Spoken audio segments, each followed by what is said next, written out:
Question is sixth part. 2/3 of t multiplied by the difference of y cube and x square. 2/3 of t. So 2/3 of t will be 2/3 of t multiplied by the difference of y cube and x square is multiplied by the difference of y cube and x square. तो y cube का और x square का difference जो है वो t के 2/3 से multiply करना है. This is all about this question. आपको जो भी स्टेटमेंट दिया हुआ था आपको उसको सिर्फ जो था उस एल्जेब्राइक फॉर्म में लिखना है. This all I am doing in book but you have to do in your copy also, not in book. Book में नहीं आप करेंगे, आपको कॉपी में करनी है. Express the following expression in exponential form. देखिए, अगर कोई चीज़ प्रोडक्ट में लिखी होती है, मीन्स उनके बीच में मल्टीप्लाई का साइन लगाया हुआ होता है, that means they are in the product form.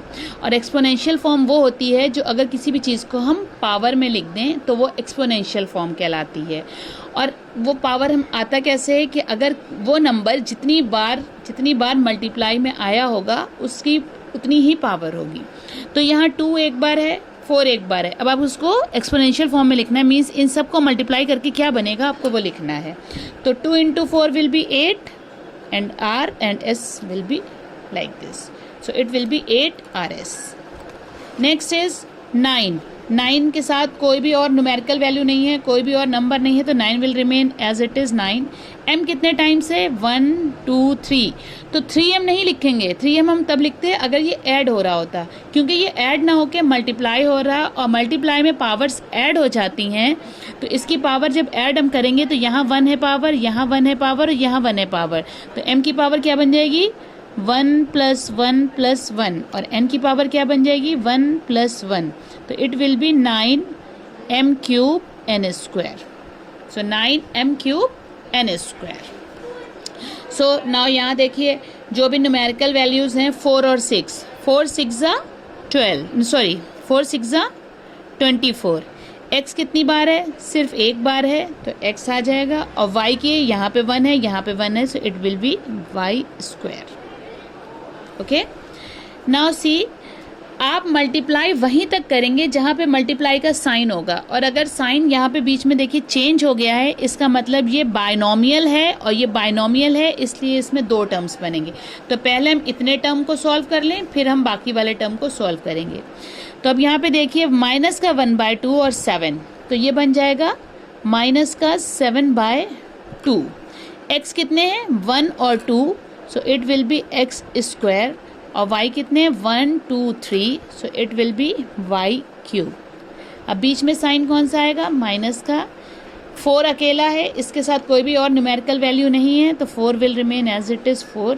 p कितने हैं? 1 2 3 4, तो p की पावर 4, q की पावर 2. तो ये हमने इसको एक्सपोनेंशियल फॉर्म में लिख दिया है. आप इसको सबको अपनी कॉपी में लिखेंगे. Now right the coefficient of. तो कोफिशिएंट कोई भी वो नंबर होता है जिस चीज़ का कोफिशिएंट पूछा जाए और वो उस टर्म में हो, उसके अलावा जितनी भी चीज़ें होंगी वो सब उसकी कोफिशिएंट कहलाते हैं, उसके साथ वाला कहलाते हैं. को मतलब जैसे आपके क्लासमेट्स होते हैं ना, तो वो आपके जो साथ में पढ़ रहे होते हैं तो वो क्लासमेट्स कहलाते हैं. तो आपके अलावा बाकी सारे आपके क्लासमेट्स हुए, ठीक है. ऐसे यहाँ पे कोफिशिएंट मीन्स जिस चीज़ का कोफिशिएंट पूछा जाए और उस टर्म में वो सब जितने भी चीज़ें होंगी वो उसकी कोफिशिएंट कहलाएंगी. तो यहाँ पे 31s, यहाँ पे इन्होंने किसका कोफिशिएंट पूछा है? Write the coefficient of s in 31s. तो how you will write this question? You will write, first है coefficient of s in 31s is equal to 31. s के अलावा क्या बचा? यहाँ पे 31 बचा, तो इसका कोफिशिएंट s का क्या हो गया? 31. अब सेकेंड पार्ट में जब आते हैं तो coefficient of r in -20 r³ + 4r. अब देखिएगा r तो यहाँ भी है, r यहाँ भी है, लेकिन यहाँ पे क्या है? यहाँ r³ है और यहाँ पे सिर्फ r है. तो कौन सा टर्म होगा? ये वाला टर्म होगा हमारा, जिसको हमें कंसिडर करना है. और इसमें r के अलावा कोफिशिएंट क्या है? r के अलावा कोफिशिएंट सिर्फ 4 है, so the coefficient of r is 4 over है. Third part is x³ in -7/6 x³ y. ये क्वेश्चन है आपका। So coefficient of x cube क्या आया, एक्स क्यूब का कोफिशिएंट यहाँ पे क्या आएगा, एक्स क्यूब के अलावा क्या क्या बचा यहाँ पे, माइनस का 7/6 y. So what is the coefficient of x cube over here, minus का 7/6 y. Then fourth part is coefficient of x in -15xy³ z²। तो कोफिशिएंट क्या हो गया एक्स का, एक्स के अलावा जितनी भी चीज़ें, तो क्या बचा एक्स के अलावा, माइनस का 15 बचा, y³ बचा और z² बचा। आप ये ना सोचिएगा कोफिशिएंट सिर्फ न्यूमेरिकल वैल्यू होती है, नहीं, उस नंबर के अलावा या उस पर्टिकुलर चीज़ के अलावा जो कुछ भी होता है वो कोफिशिएंट कहलाता है। ठीक है। Now moving to question number 4। Question number 4 पे आते हैं हम लोग। Write the numerical coefficient of each of the following in term in the following.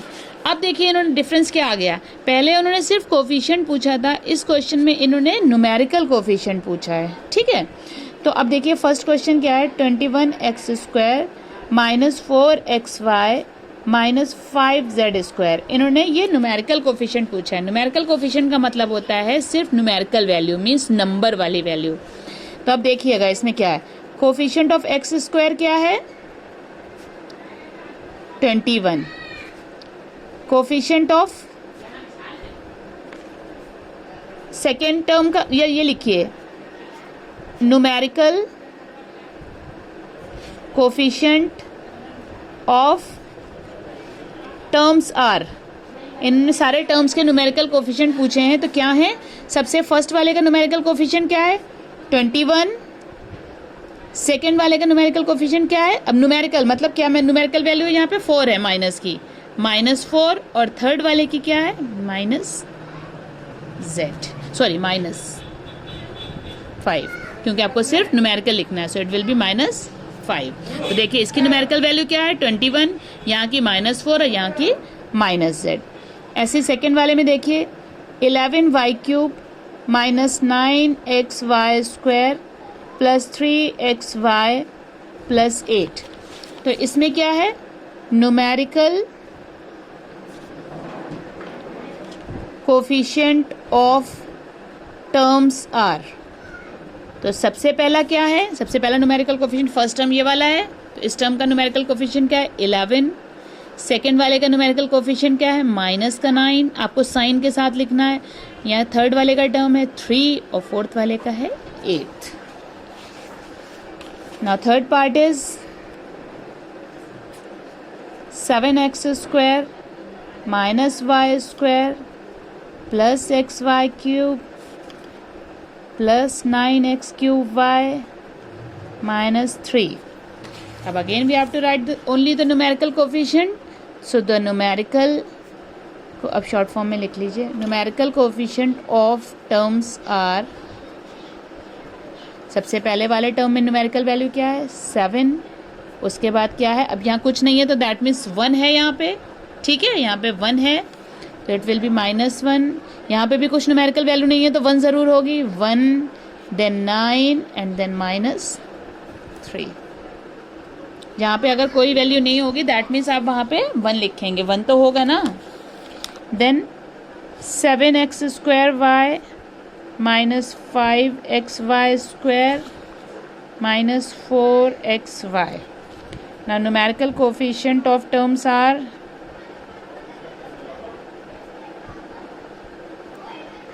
First term में देखिए न्यूमेरिकल वैल्यू क्या है, 7।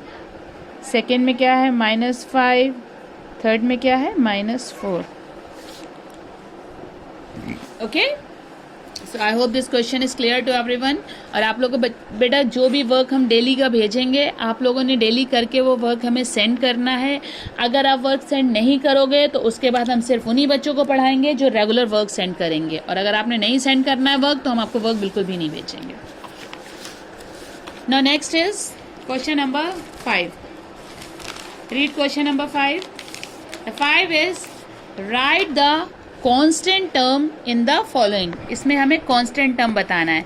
देखिए कांस्टेंट टर्म वो टर्म होता है, कांस्टेंट टर्म वो टर्म होता है जिसमें कोई भी वेरिएबल नहीं होता है, मीन्स कोई भी अल्फ़ाबेट जिसमें नहीं होता है वो कांस्टेंट टर्म कहलाता है। ठीक है, तो अब हम देखेंगे इस वाले एक्सप्रेशंस में कौन से कांस्टेंट टर्म्स हैं। तो सबसे पहले देखिए यहाँ पे right the constant term in the following. तो यहाँ दिया 4x + 6। तो 4x पहले वाले टर्म में x दिया हुआ है, मतलब इसके साथ वेरिएबल है। नेक्स्ट वाले टर्म में सिर्फ 6 दिया हुआ है, इसके साथ कोई भी वेरिएबल नहीं, इसकी वैल्यू हमेशा सेम रहेगी। देखिए अगर हम x की वैल्यू 1 पुट कर दें तो इस टर्म की वैल्यू 4 बन जाएगी। अगर हम x की वैल्यू 2 पुट कर दें तो इस टर्म की वैल्यू 8 बन जाएगी। अगर हम x की वैल्यू 3 पुट कर दें तो इस टर्म की वैल्यू 12 बन जाएगी। मतलब इस टर्म की वैल्यू चेंज होती रहेगी, लेकिन इस टर्म की वैल्यू हर जगह सेम रहेगी, 6 6 6 और 6, चाहे x की कुछ भी वैल्यू हो। तो कांस्टेंट टर्म वो टर्म होता है जहाँ पे कोई भी वेरिएबल नहीं होता है। तो इस वाले टर्म में कांस्टेंट टर्म क्या है? कांस्टेंट टर्म, अब आप इसको अपनी कॉपी में करेंगे और लिखेंगे constant term is equal to 6। ठीक है, इसने अपनी कॉपी में आपने करना है constant term is equal to 6। Question लिखेंगे, उसके नीचे लिखेंगे यहाँ कांस्टेंट टर्म कौन सा है? यहाँ p है, इसके साथ 6p² प्लस इसके साथ भी एक वेरिएबल q दिया हुआ है और इसके साथ एक वेरिएबल p और q दोनों दिए हुए हैं। तो यहाँ पे कोई कांस्टेंट टर्म नहीं है, तो यहाँ पे हमारा कांस्टेंट टर्म 0 है। जहाँ पे कोई कांस्टेंट टर्म नहीं होता है वहाँ पे कांस्टेंट टर्म 0 होता है। यहाँ देखिए फर्स्ट वाले टर्म में x² y² दो वेरिएबल दिए हैं, यहाँ भी 2x और y³ दिए हुए हैं, यहाँ भी, लेकिन 6 के साथ कोई भी वेरिएबल नहीं दिया है। तो कांस्टेंट टर्म यहाँ पे हमारा हो गया माइनस का 6।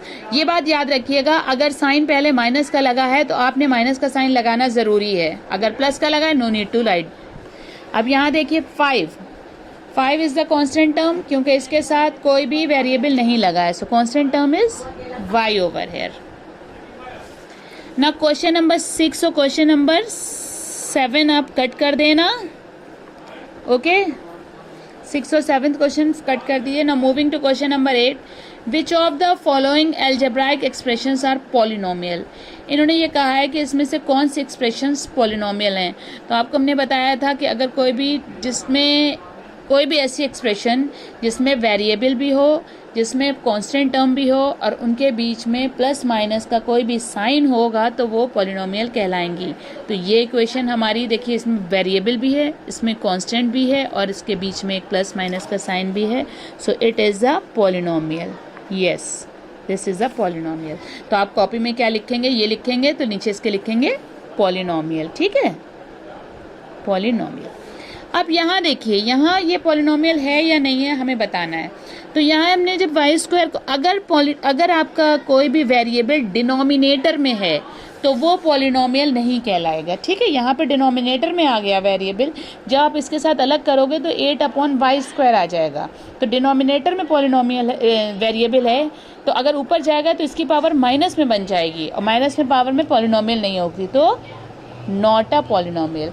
ये सही है। देखिए यहाँ आपका वेरिएबल तो ठीक है ना, ये कांस्टेंट टर्म तो डिनोमिनेटर में हो सकता है, लेकिन आपका वेरिएबल डिनोमिनेटर में ना हो। तो again it is a yes, it is no, it is yes and it is yes. Now identify the following as monomial, binomial and trinomials. तो आपको हमने बताया था कि पॉलिनोमियल में अगर सिर्फ एक टर्म होगा तो वो मोनोमियल कहलाएगी, अगर 2 टर्म्स होंगे तो वो बाइनोमियल कहलाएगी, और अगर 3 टर्म्स होंगे तो वो ट्राइनोमियल कहलाएगी, और अगर उससे ज़्यादा होंगे तो हम उसको पॉलिनोमियल बोलें। तो यहाँ पे हमें बताना है इसमें से कौन सी पॉलिनोमियल है, कौन सी मोनोमियल है, कौन सी बाइनोमियल है और कौन सी। तो सिंपल है, टर्म्स देख लीजिए कितने हैं, जितने टर्म्स हैं उतने ही है। यहाँ पे कितने टर्म्स हैं? यहाँ पे 2 टर्म्स हैं, so it is a binomial. आप कॉपी में पूरा लिखोगे बाइनोमियल, बी नहीं लिख के छोड़ दोगे। ठीक है, तो इट इज़ अ बाइनोमियल।